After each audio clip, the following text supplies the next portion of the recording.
Hey guys, welcome back to a brand new episode of PHT TV.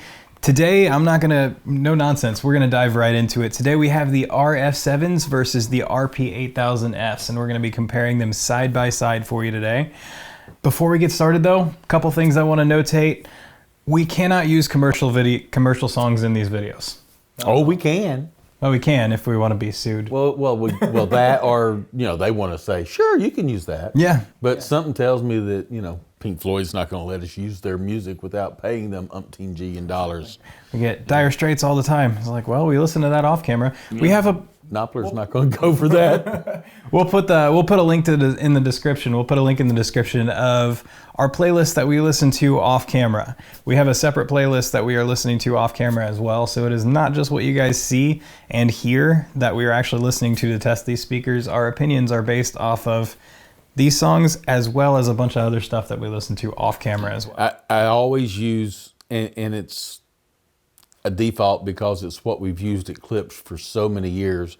Roy Delgado, Kerry Geist, myself, Chris Perry, and everybody has used some of these music over the years because we've heard the cuts so many times that it's ingrained to us the things we look for. You know what it's supposed to sound like. Yeah, we're not listening. Well, supposed to so open-ended. Yeah. We're familiar with what it sounds like on other products. We've listened to it for so long, and we always use that song for that reason.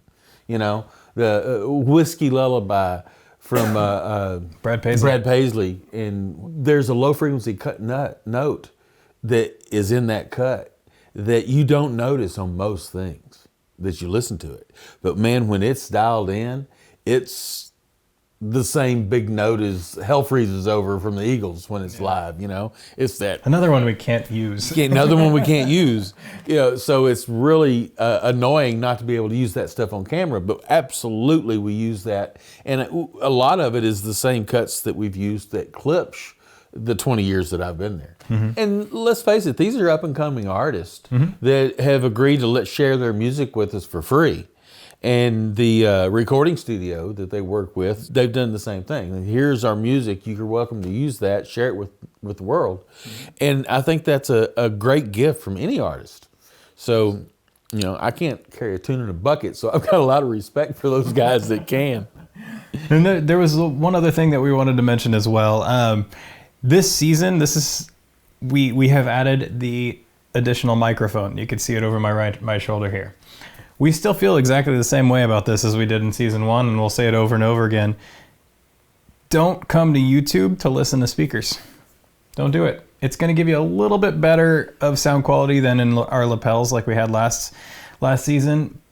But if you want to hear the speakers, hear them in person. So yes, it's going to sound a little bit better this season, but still take it with a grain of salt. It should be a little more full range. Yeah. Absolutely. Have a little better bandwidth.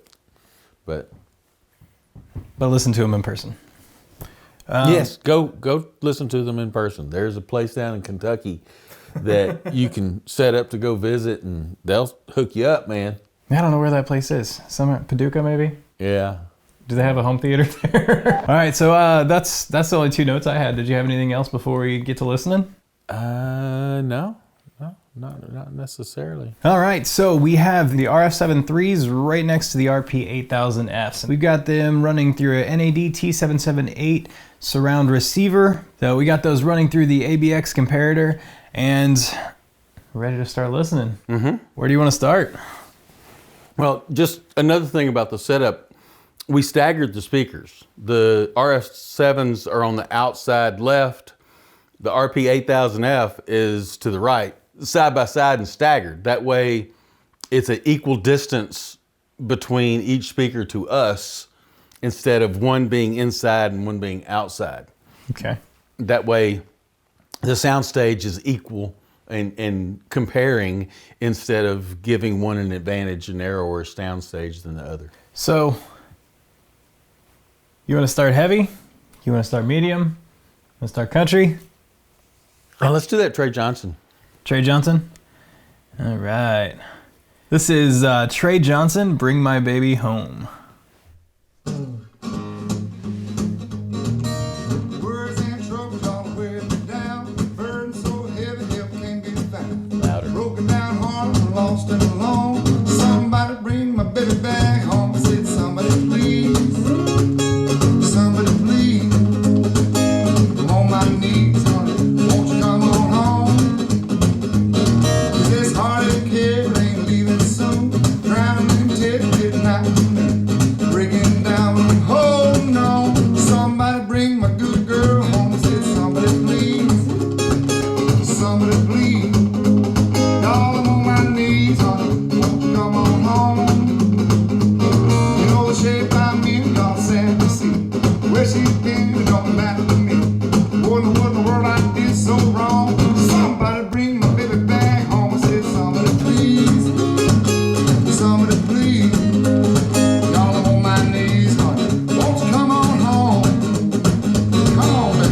home.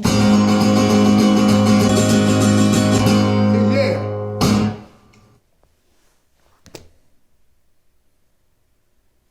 Like he changes guitars every time you push the button. Man, that difference in that tweeter. I don't know if it's just the tweeter. It's the difference of that upper driver in the two speakers. You know, you're going to have a little bit of that woofer's going to be, or quite a bit of that woofer is going to be in or playing that guitar sound. Well, more on the 280s though than on the RF7s. I don't know where the crossover point's on top of my head right now. I don't either right now. Crossover point on the RF7 is at 1300 hertz, and on the 8000 it is going to be 1750 hertz. So that guitar is absolutely in that woofer. And the difference between those woofers is where you're hearing the difference in that guitar. That smaller woofer versus the 10, the way that cone resonates on the two different units is what's the difference in those. And well, obviously the crossover tuning, you know, all that good stuff, but because of the difference in the woofers is, I think, where we're hearing the difference. Yeah. Let's hear something else. What do you want to hear? Let's hear one of those Matt Sommers pieces. Let's try Hot Potato. It had some good bottom end, good bass response in it, if I remember right.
It's completely different. That guitar just disappears.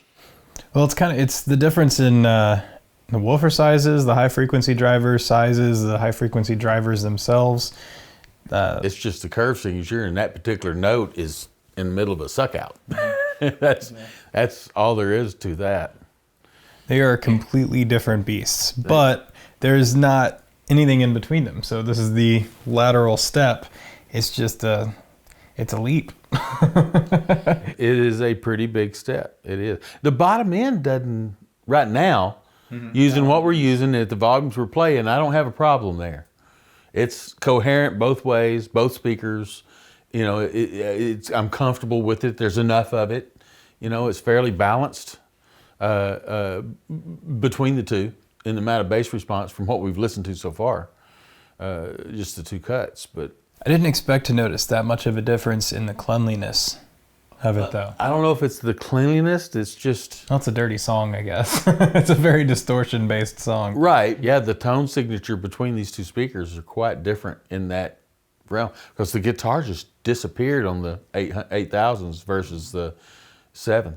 Well, most people, when looking at the RF7s, you're thinking going from the 8000s to the RF7, that's where you're going to gain. You're going to gain a lot more bass response. They don't typically think about the fact that it's not just that. There's a lot more to it than that. There is a lot more than just bass response, and you look at the size of the woofers. Oh, bigger woofers, more bass. Yeah, bigger cabinet even, more bass. And that is absolutely true. But at these lower levels that we're listening to, and at low power ratings that we're running, there's not a big difference. At least I haven't heard it here. We are running flat on our amp, by the way. Yeah, everything's large, everything's flat. Reset everything. Yeah. Let's finish hot potato before we go into something else here.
All right, so we listened to Hot Potato.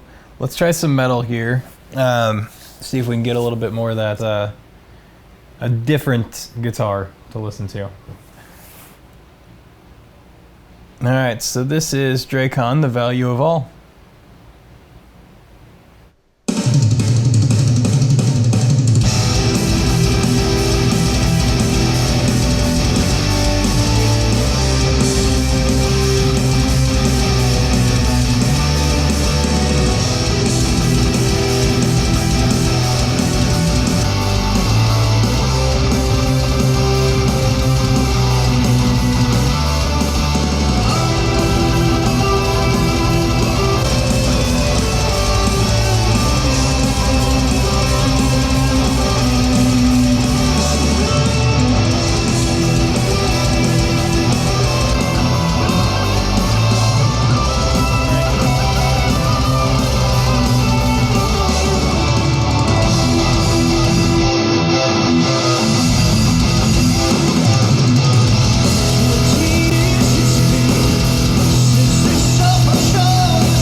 They are different. They're definitely different.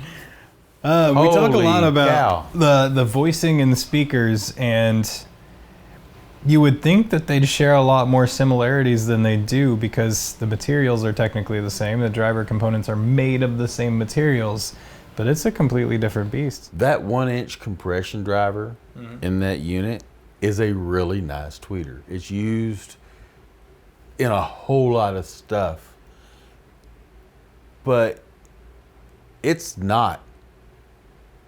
I mean, the whole driver doesn't weigh as much as the magnet on the other one. I don't want to make people think that they're not the same thing. They're both compression drivers. It's just the physical size. I mean, just for example, on the compression driver that's similar to this one, for example, the one that's in the Heresy, all right? The Heresy, no, not the newest Heresy because it's got the latch tweeter. The last version Heresy, all right? It's a 1-inch compression driver. It was called the Klipsch driver for a long period of time because they used it, the same metal parts, the same soft parts. The only difference was the magnet size. And they had 3 different magnet sizes. One for like a KG2, you know? And then that was like see if I remember these right, 4.7 ounce magnet structure. And then there was a 9.3 magnet structure. And then there was a 14 ounce magnet structure.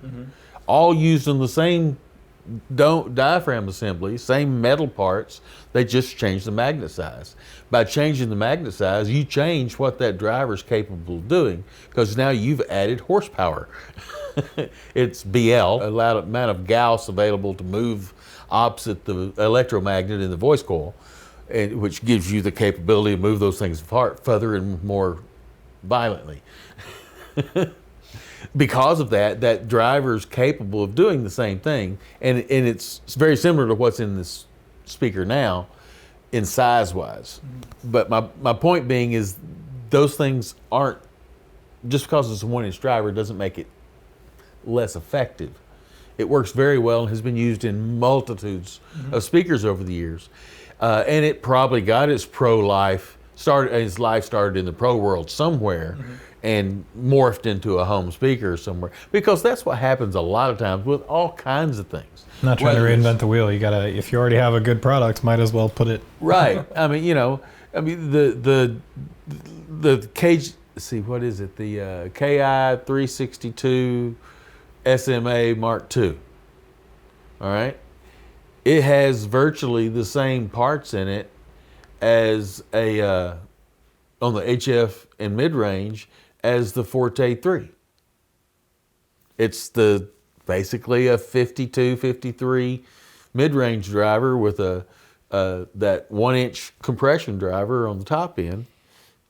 What, a 79 or a 100 Ti, depending on what, there's a bunch of numbers tied to that same blasted thing, and a lot of them are interchangeable. Some of them aren't. I mean, there's a lot of tight geometry in there. There has to be, microns in distances that they play with. It's wiggling real fast, very short distances. Yeah. But for it, there's still some pretty long distances, and that's what the LAT's design allows it to do, is stay concentric and linear for a longer period of time, therefore less distortion, therefore cleaner. And that's allowing it to move back and forth without any wobble. Tweaking, without any wobble whatsoever. Yeah. Well, I wouldn't say that. As much as possible. They've gone a long way to reduce the amount of nonlinearity in the driver, thus making it better and lower distortion. Professional, nonlinearity. Me, wibbly wobbly. Professional, okay. I mean, we are not looking at just a couple dollars here in difference as well. So, I mean, when we're talking about a gap in quality, it's not to say anything about the 8000F. I think quality is the wrong word to use. Yeah. I think capability is really what you're trying to say, because it's not any less quality product. It sounds good standing by itself. if you were listening to that speaker, I think I could be satisfied. Set it right next to something next to it. I mean, you know, we're kind of comparing apples and oranges to a degree, but it is the next logical step. So if you want to step up from the 8000s, well, the 8000 is the top echelons of the RP line, right? And then you move into that RF7 standalone home theater piece. Yeah. Well, they call it a home theater piece, but it's a great stereo speaker. So Everything speaker. it's everything. Well, it is. The capabilities of both these speakers to play loud enough and fill your entire home is there as well. Yeah. They've got some output, and we're not touching what they're capable of doing. Nowhere near.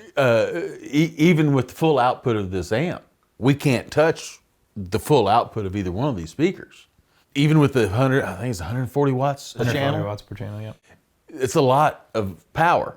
You're not touching the full potential of these speakers with that amount of power. They can handle a lot more than what that amp can give. And just like all amplifiers like that, when you try to play those excruciating volumes with a unit like this, as high end as this unit is, you can still damage the tweeters on these speakers. Nothing left but distortion to send up to those tweeters if you're pushing it too hard. So, And they don't like that. no. All right. Let's say we got maybe one or two more left in us. Jason Helms Band, My Kind of Woman.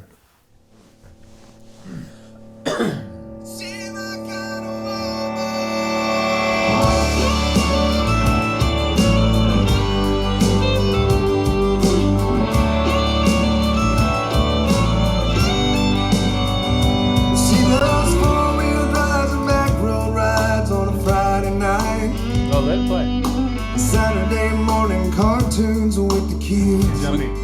We've been dissing on it. I want to give it a good time by itself. You know what I mean? And a faded pair of jeans, I swap and I that. can't believe that she's with me.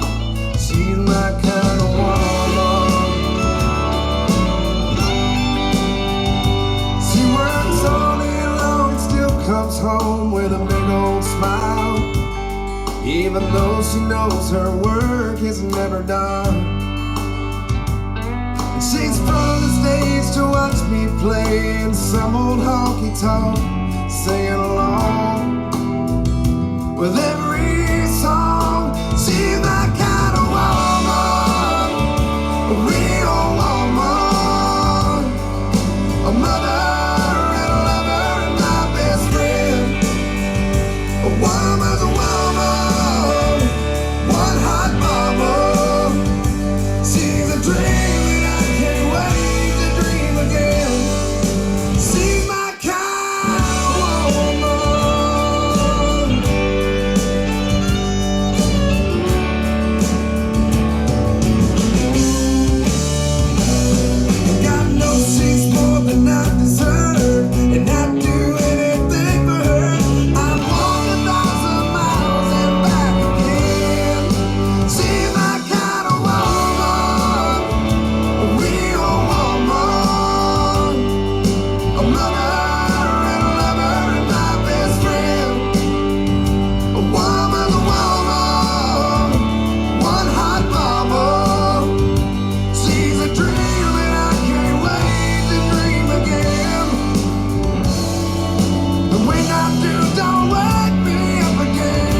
I wanted to give the 8K a little time on its own there.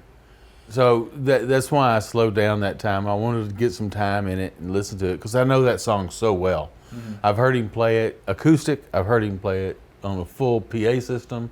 I heard him play it on a 20,000 people PA system. So I understand what it sounds like. And that 8000 sounds really good by itself, just sitting there. But when you turn on the RF7, it is a different animal. So that's the RP-8000s versus the RF7s. They are a completely different beast. Pretty amazing units, both sides. There's definitely a big step between the two of them, but the 8000s hold their own pretty well. They do. Like on that last cut, we'd listened to the 8000s for a long time before we did the first switch. And it's simply to get a good feel for that speaker on its own. Mm-hmm. Now, obviously when you switch, it's like night and day, but listening to it by itself, it's a very balanced speaker. There wasn't anything I felt like I was missing or doing without because I chose to listen to that speaker.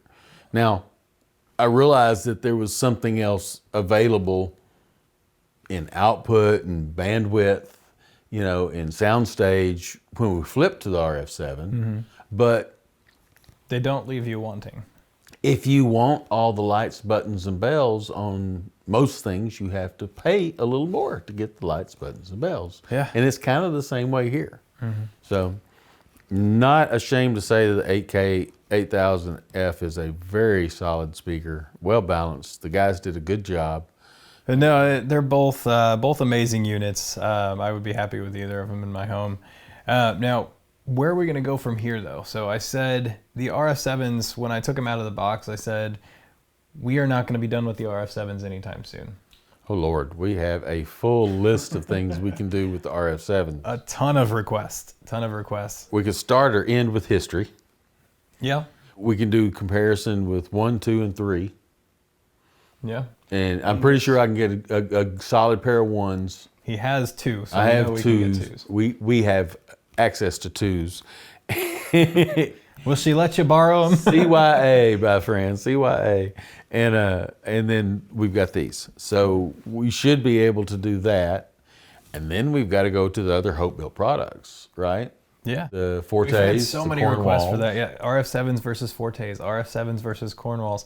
I'm not sure how far we're going to take it, but you guys let us know what you want to see. And people start hollering, "Oh, heresies and subs versus RF7." No, we're not going to do subs. We're playing with speakers. We're going to do speakers versus speakers. When we do subs, we can do subs. When we do home theater, we can do subs.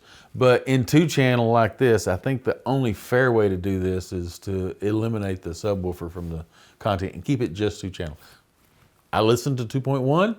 You listen to 2.1. We get it. But comparing speakers, we need to have it less variables. Yeah. It's already hard enough. We don't want to add more variables. Yeah. I wouldn't mind personally hearing the heresies.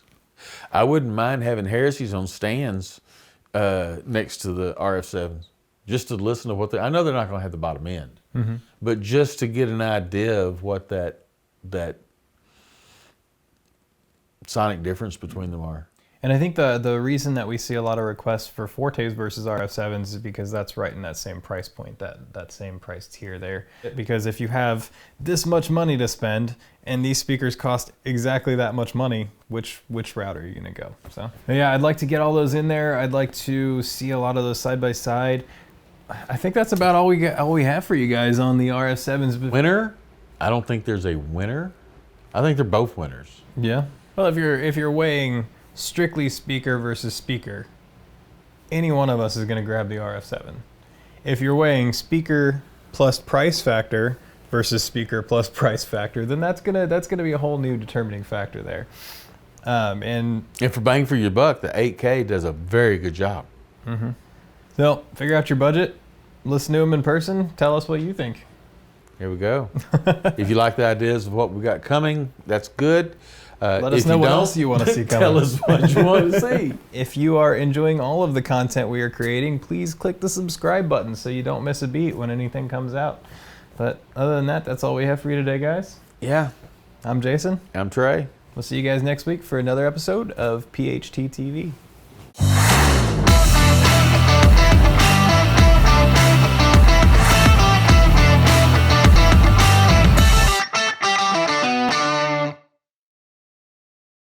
We'll see you guys next week for another episode of PHT TV.